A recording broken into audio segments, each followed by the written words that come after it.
All right, good morning. Again, I'm Erica Bogus, Acting Executive Director of the West Virginia Housing Fund, and I thank you for the opportunity to meet with the committee this morning and discuss housing issues.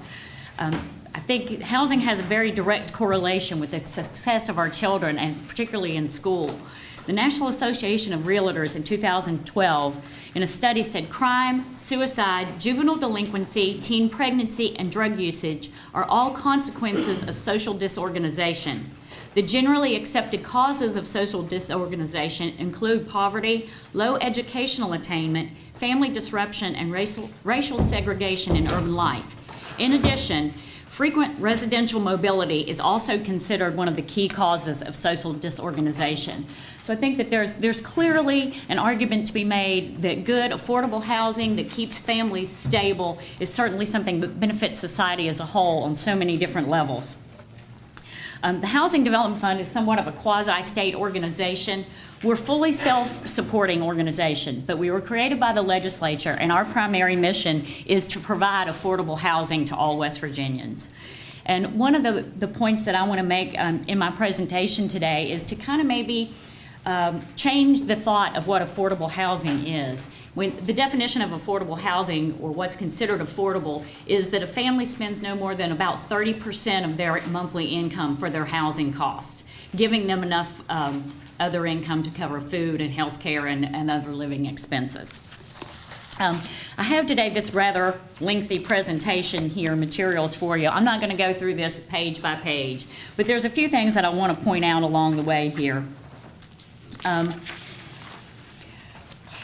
We have several programs that the Housing Development Fund operates to try to meet the housing needs on a variety of different income levels.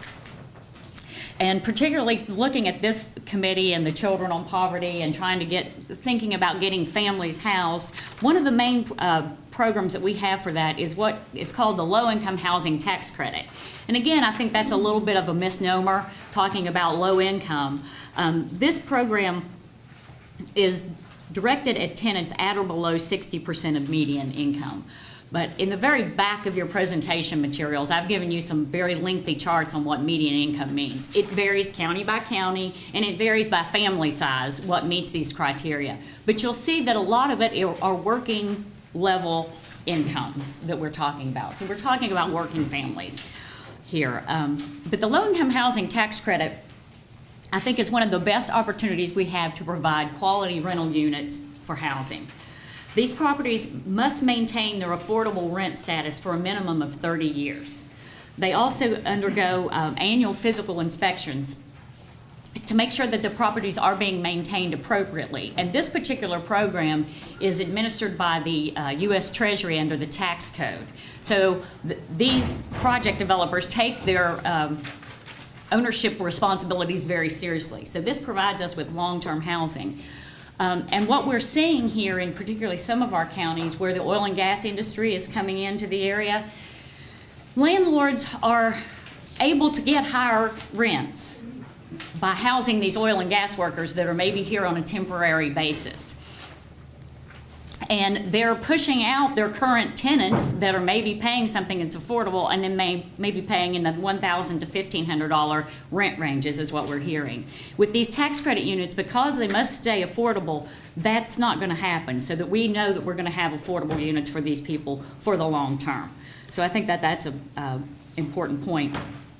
Also, one of the things that hopefully this committee can help with is that we need to educate the citizens of the state and our local officials about the benefits of housing, and again, to get away from this stigma of a low-income housing project. I will ask you all to just look at page 10 in the presentation materials I've given you.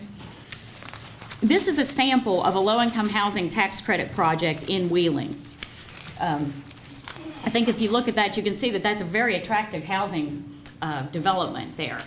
And studies have shown, New York University did a study that shows properties near these tax credit properties tend to have higher appraised value from other surrounding properties by about 3.8%. And these projects do add to the tax base of the counties that they're located in.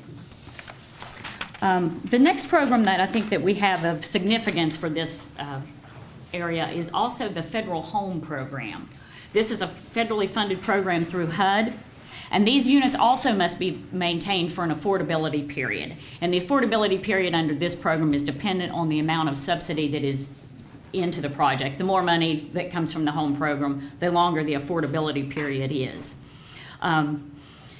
This, again, is a very good program, I think, for West Virginia, and unfortunately, we're seeing a lot of budget cuts to this. Over the past 2 years, we've seen 47% decrease in the amount of funding that we've received, and again, that's because of the national budget and the sequestration and things that we're seeing on the national level.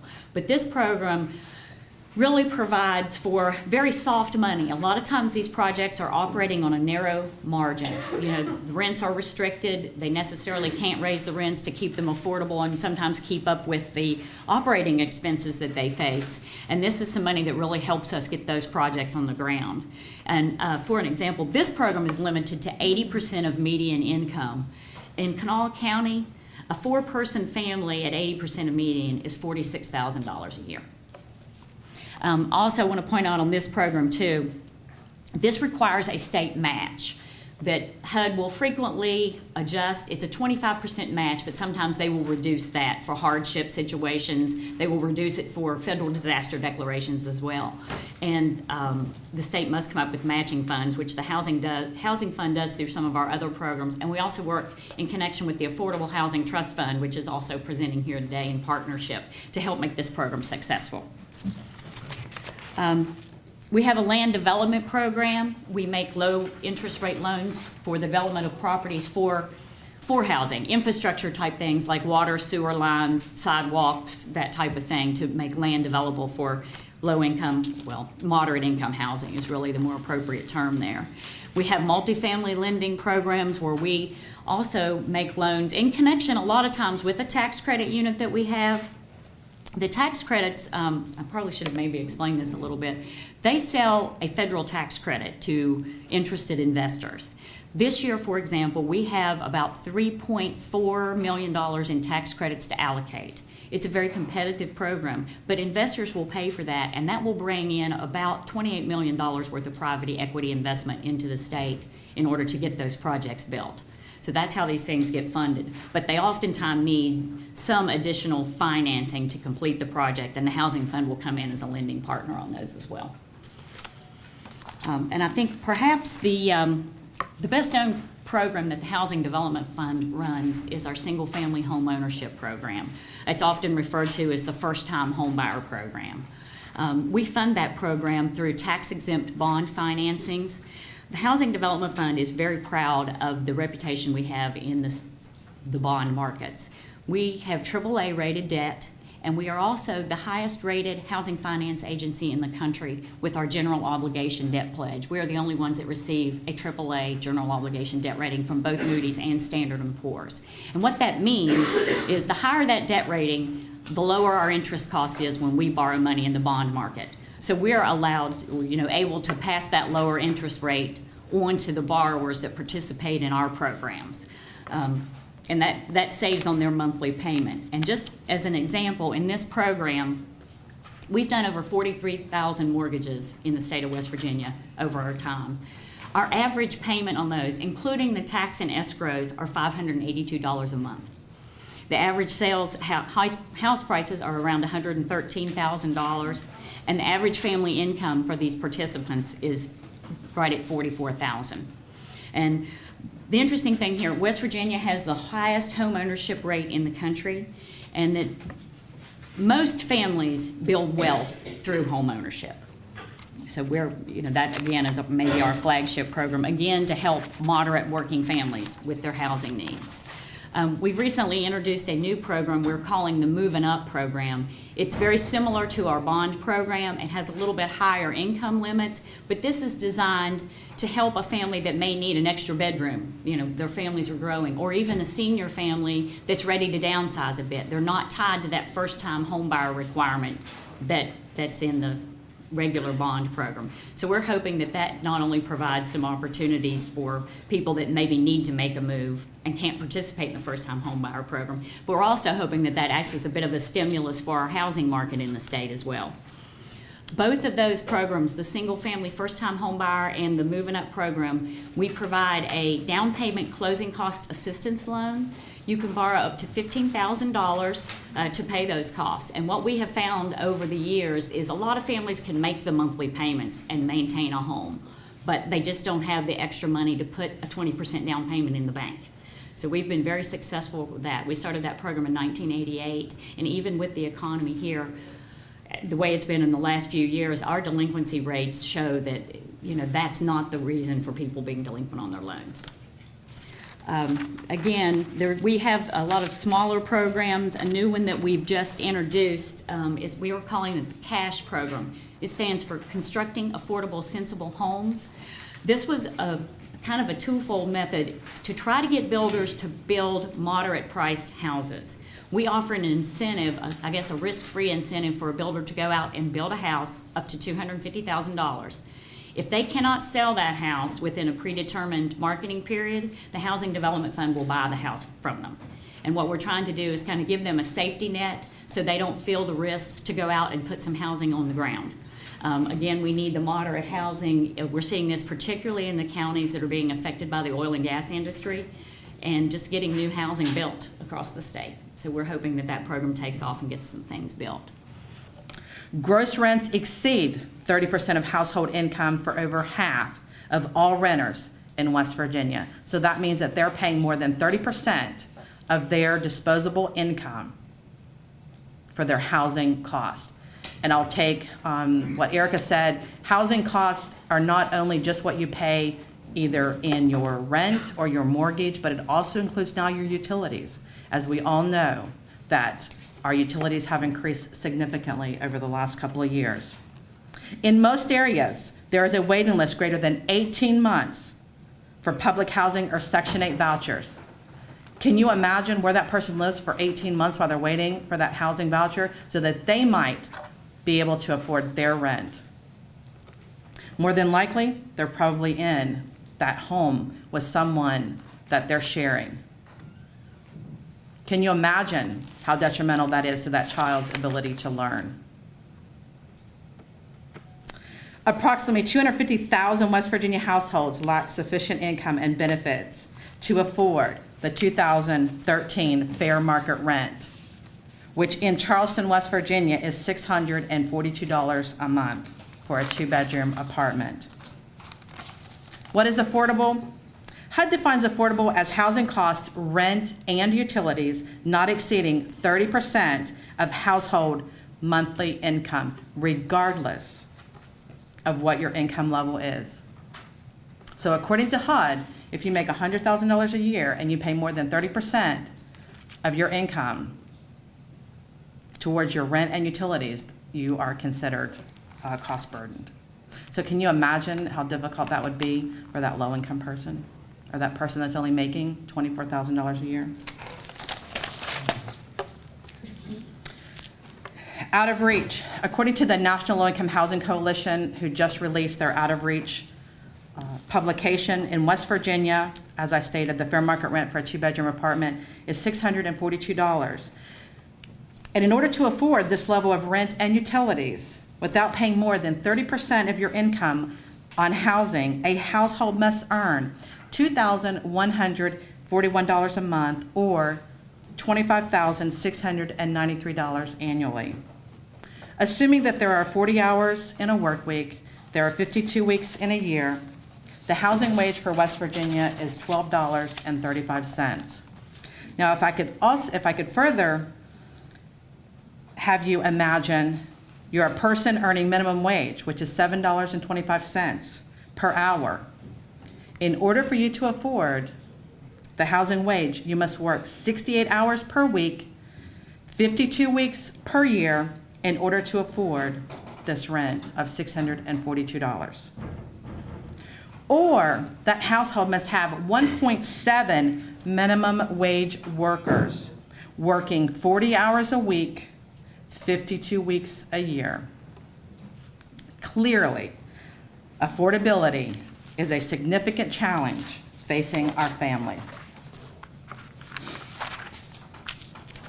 What the trust fund does, we provide funding that supports affordable housing to those individuals 80% and below. Again, we like to emphasize flexibility. Funds are awarded through a competitive request for proposal process to eligible entities as determined by the Board of Directors and our code. There are 4 types of organizations that can apply for trust fund money. Local governments, local government housing authorities, local nonprofit housing authorities, local nonprofit housing organizations that are 501c3, regional and statewide nonprofits that have a mission of housing that are 501c3s. For-profit corporations cannot apply for trust fund money. The types of eligible projects are new construction, and this will be single-family or multifamily, including homelessness and special needs population. Special needs population, as defined by HUD, includes elderly persons with physical, mental, or behavioral disabilities, persons with HIV or AIDS, and persons with alcohol or drug addictions. We provide rehabilitation, repair, or acquisition of existing housing, including land and land improvements. Other eligible projects are, we provide a matching fund for federal housing monies that require a local or state match. We provide funds for administrative costs for housing assistant programs. We provide funds for down payment assistance, closing costs, foreclosure prevention, and homeownership counseling. In 2012, we awarded over $400,000 to 17 different nonprofit organizations to provide housing counseling and to also give them capacity building money. In 2012, there was less than $80,000 awarded from HUD to local certified housing organizations. So even though we've talked about the need for continued education, at the federal level, the money is dwindling. These are some of the other programs that we are eligible to participate in. However, funding restrictions have not enabled us to do that. Providing security bonds which facilitate the construction, rehabilitation, repair, acquisition of housing. Provide risk underwriting products not provided by private sector entities to facilitate broader accessibility of citizens to other federal or state funds or loan programs. Provide startup funds for initial operating expenses of local government programs to reduce substandard housing and inappropriate land use patterns. Since 2008, the trust fund collected $922,000 in consumer fees. Since that time, we've continually decreased, and we are currently hovering about $760,000. For FY13, our funding allocation, the Trust Fund Board of Directors just awarded $981,600 that will support 195 units across West Virginia. Those range from pre-development, capacity building for a nonprofit organization in the Wheeling area that is looking at housing needs, home repair. And again, because our money is so flexible, sometimes it takes as little as $1,000 to make minor repair to someone's home that's going to improve their quality of life. You know, we're identifying what the need is and we're going to try to fix it. Housing counseling, another rehab construction project. And the list goes on. And I can actually provide this list to anyone through email.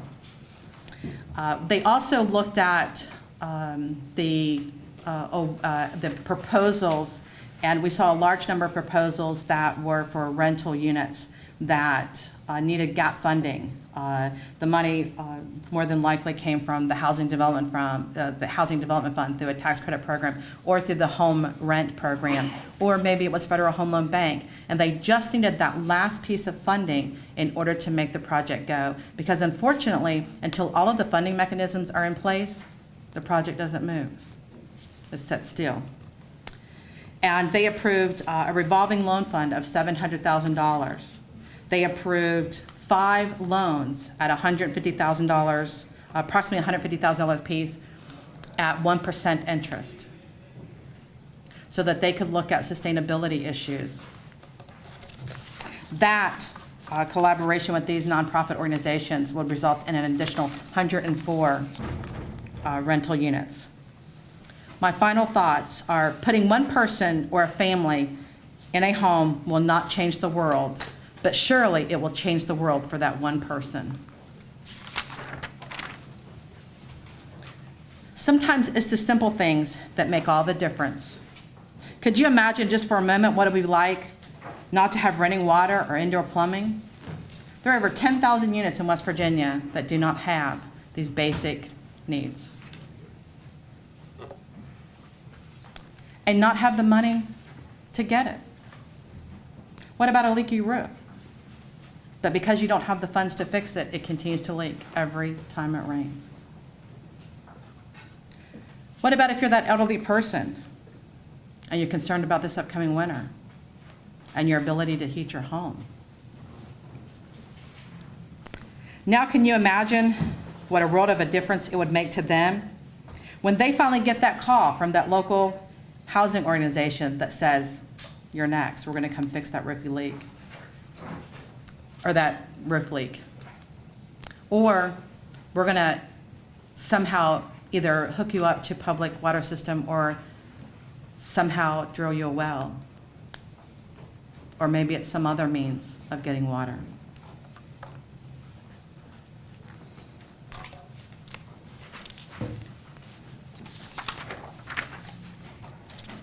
And with that, I'll conclude my presentation. Again, I want to thank this committee and Senator Unger for inviting me here today.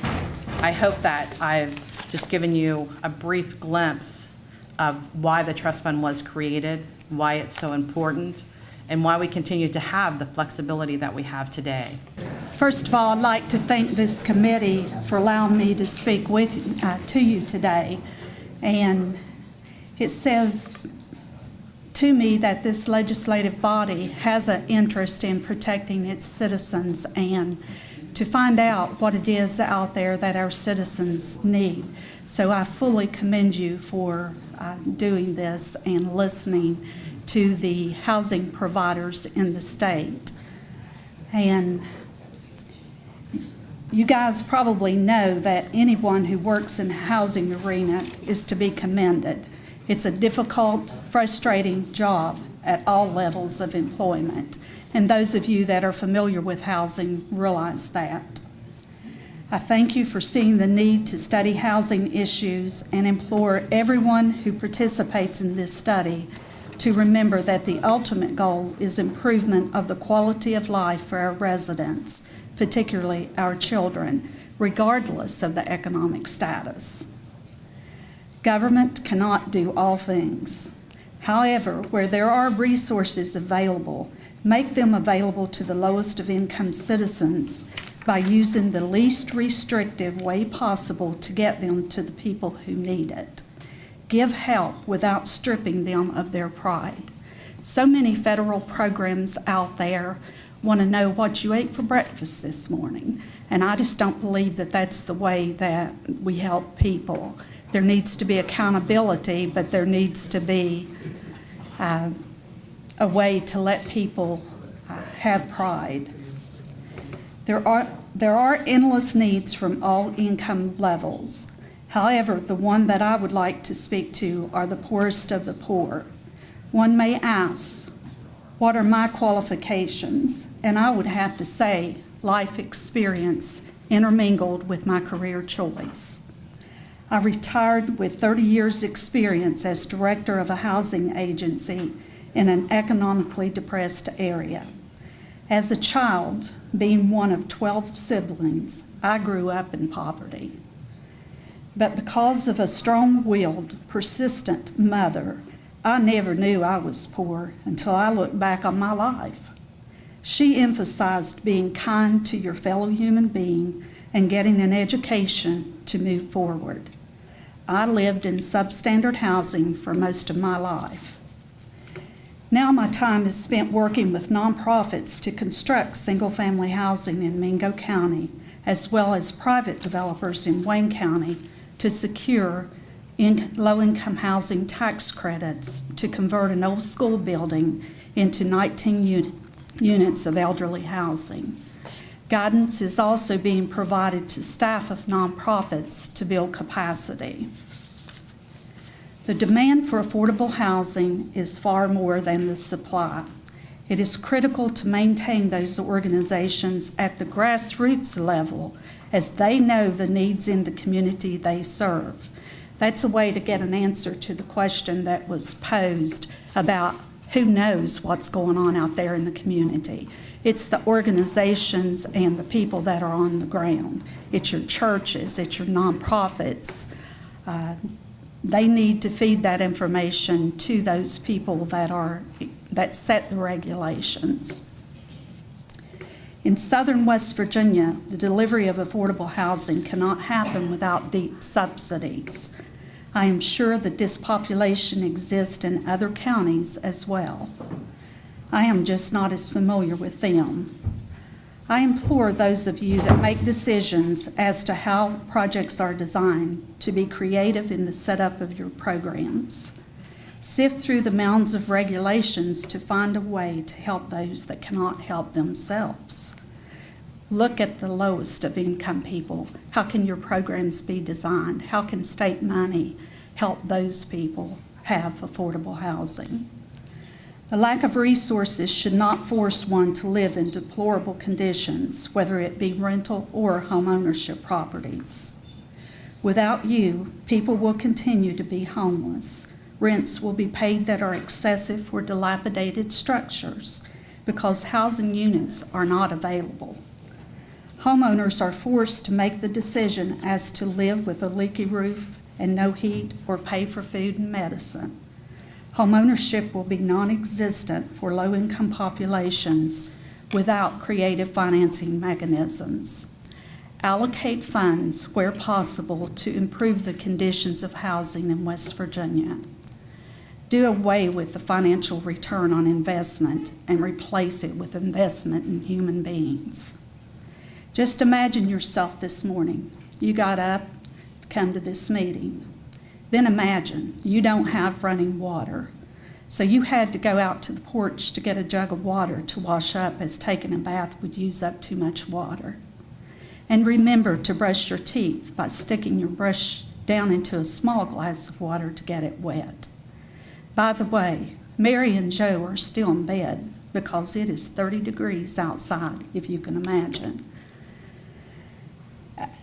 Inside, the temperature is 45 because the furnace is broken and kerosene just does not heat the house as well as it should. Do you wonder how they use the bathroom? They do not want to get up to go to school, but eventually they do. They go through the cleanup process, open the refrigerator for food, but forget that. They will have to wait until they get to school to get the best meal of the day in the lunchroom. Is it any wonder that children in West Virginia are falling further and further behind? Oh, by the way, did I tell you this family rents this unit at more than 40% of their income because it's the only place they can find close enough for mom to hold a job at the local school system. She cannot drive because owning a vehicle is too costly to own and operate. Housing must be affordable, safe, and decent for the working poor citizens of West Virginia. For those that can afford loans, banks are flush with cash. It is agencies' responsibility to design programs for people that cannot help themselves, but circumstances, regulations, and policies forbid them from obtaining quality housing. Work through the regulators to change the rules that do not work for those in need. Do not add policies on top of regulations that make it more difficult to deliver housing products. Think about the family, not the ratios. Change where it can be changed and be as creative as possible to get resources to those who need it most. I urge everyone in housing to work in unity to achieve the ultimate goal of providing housing to those in need. Even if your program is the same as another agency, the need is so great. Support each other. We must find a way to work smarter and faster to develop more affordable housing for all income levels. We must work together with our legislators to coordinate, plan, and cooperate to achieve the best housing market for all citizens in West Virginia. There's a big question out there as to should we build more rental units or should we build more home ownership units? And in trying to prepare for this today, I did some research to prove that home ownership is the type of housing that provides the best opportunities for children. In a study for Habitat for Humanity, it was discovered that homeownership provides a broad range of benefits to individual homeowners and to society as a whole. Children of homeowners do better in school and are more successful later in life. Children of homeowners score better on academic tests, graduate at higher rates, have fewer behavioral problems, and enjoy a better social environment. Living in an owned home is also a predictor of future success, as homeowners' children earn more than renters' children, are less likely to be on welfare, and are more likely to become homeowners themselves. Homeownership acts as a powerful economic stimulus, benefiting individual homeowners and the national economy. Homeownership benefits neighborhoods, providing economic and social capital. Homeownership improves neighborhood property values by a significant amount. This study supports homeownership programs over rental programs. However, West Virginia needs to support all types of housing and offer a choice to people. Do not force a disadvantaged family into neighborhoods that take them from areas where they were born and raised. It is easy to say, develop in housing in towns and cities and force people to move where there are amenities. But this won't happen because people will stay where they are most familiar, with family on land that they own, regardless of the impact on children. Rental property is needed in West Virginia. However, the Habitat study showed children who grow up in rental properties versus homes owned are less likely to succeed. I urge this legislative committee to look at all issues surrounding housing. One of the tasks that you charged me with in your office is to look at existing resources to see how we may do better without trying to come up with a revenue source. There's a great many agencies out there that provide assistance, but housing nonprofits and state organizations are denied access to those agencies because it is not a priority. So I would urge all of you to look at the Small Cities Block Grant, an excellent program because it does not put the strict regulations on the nonprofits to do certain things with people that borrow money or grants to seniors to do repairs to their homes. Look at your Appalachian Regional Commission program and make housing one of its priorities. I know that there's an NSP program with income that's been recaptured, and there's additional dollars there from program income. Look at the Neighborhood Investment Program. Consider tax credits from that program to private developers. Tax incentives to private developers, such as changing current law to reflect income-based taxing on tax credit properties, another legislative issue that needs to be looked into, because that will help your private developer look at areas such as southern West Virginia. They currently won't even look in these areas because the rents aren't high enough to allow them to develop. Can bonds be issued to produce rental properties and single-family developments, to produce housing, to help those people coming out of prison that need a place to live. It's been proven that one of the problems with the prison population is that they do not have a place to live. So let's look at a way to build housing, adequate housing, not projects. Let's scatter it all over the state of West Virginia. Can changes be made to existing programs to allow for participation of the lowest income families as well as those that may afford loans to achieve affordable housing? Not everybody can afford a loan, but they have needs. Is there revenue that may be set aside to sustain current housing agencies to address housing supplies without attaching cumbersome regulations that prohibit access? Can tax incentives be given to private housing developers who build housing in distressed areas? Can we develop a guaranteed rent program for private developers who produce housing in distressed areas?